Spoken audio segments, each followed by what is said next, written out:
Good morning, good afternoon if you're watching this after 12 noon, or good evening or good night. I'm wearing gloves, a mask and spectacles, and I have a stethoscope. That makes me a doctor, yes? No? Well, most WhatsApp forwards and Facebook posts are like this. Just because it says BBC or NGC or Namo or Raga at the bottom, it doesn't mean the news is real. The virus of fake news has taken a toll on 2018. Here are some case studies that my team and I have found especially morbid and interesting. Like all things that come at the end of the year, this one too is a countdown. Like the one a doctor asks you to do before administering the shot. In this case, the injection of truth. In June, a before and after picture of the Ghats at Varanasi went viral. Dirty before Modi, spick and span after 1 year of Modi. Turns out, the after pic is of a Ghat in Ujjain, and that too not of the Ganges, but the Shipra river. To cure the internet of such fake photos, I suggest an instant dose of WebQoof. Send the pics to us, and we'll reveal the source. Simple, effective. I should be doing ads. What am I doing here?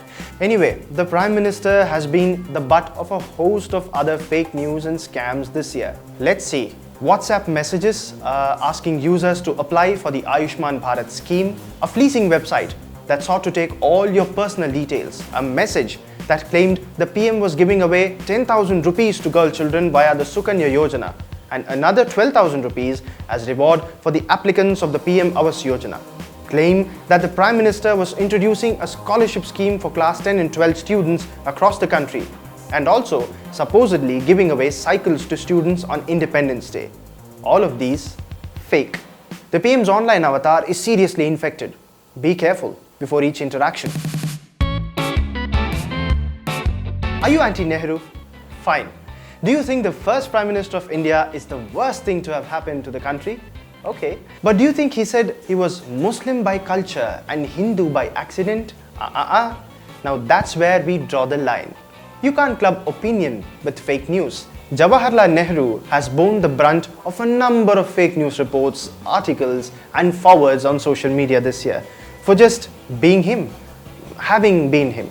I mean, I'm not sure of the tense here. WhatsApp rumors about Nehruji demonetizing Netaji, notes with Netaji's face printed on them. A Facebook fake quote quoting the Chacha as having said he was Muslim by culture and Hindu by accident. A secret letter that everyone knows about where he discloses Subhash Chandra Bose's location to late British Prime Minister Attlee. A photograph of him being kissed by a random woman.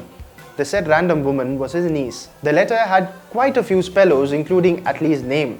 It was fake, just like the Netaji demo and his quote. I'm not sure if Nehru would be dancing in his grave or just having a huge laugh, but I'd let him be if I were you.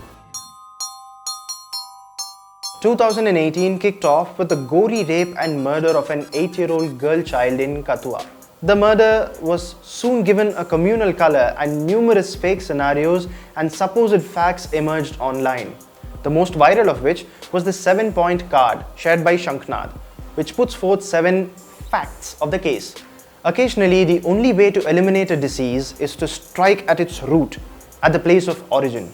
And that is exactly what the Quint did. We went to Kathua, to the spot of the crime, and through a series of stories and armed with the original charge sheet, debunked the cloud of fake news and conspiracy theories flying about online about the case. Isra Ghumgham, a Saudi Arabian activist, has been beheaded. Well, that's what the WhatsApp and Facebook forward said. There were photos of the beheading and of Isra smiling serenely in a room. What more proof do you want, right?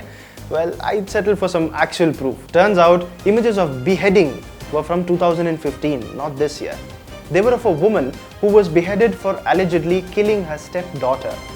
Look, in Saudi Arabia, death by beheading is much more common than anywhere else. Anyway, back to Isra.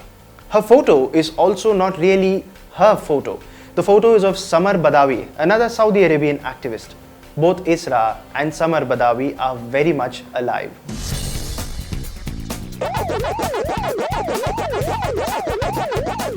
Yes, one batch of oral polio vaccines manufactured by a company in Gurugram was contaminated with the type 2 polio virus. a strain that has been eradicated worldwide and which should have been destroyed by the company. Instantly, rumors spread and all of the forwards began with news on TV and went on to say the same thing, that the OPV is dangerous and warned parents across the country not to administer the vaccine to their children. Fake news. After a brief fact check and consultation with a real doctor, it was found that the OPV was safe to use and that the polio 2 virus too would pass out of the body through fecal route, if you know what I mean. Moral of the story? Don't miss the polio vaccine and don't fall for fake news. Well, that's a roundup of the fake news that the Quint helped uncover using a wide range of procedures, beginning with simple Google searches, to speaking with stakeholders, to using portals that identify original sources, to actual ground reports. My stethoscope may be fake, maybe, but the Quint's WebQoof team can identify and take down a doctored image of fake fact or true lies before you can say sharing. So before you press the forward, think forward. And a happy fake-free new year to you.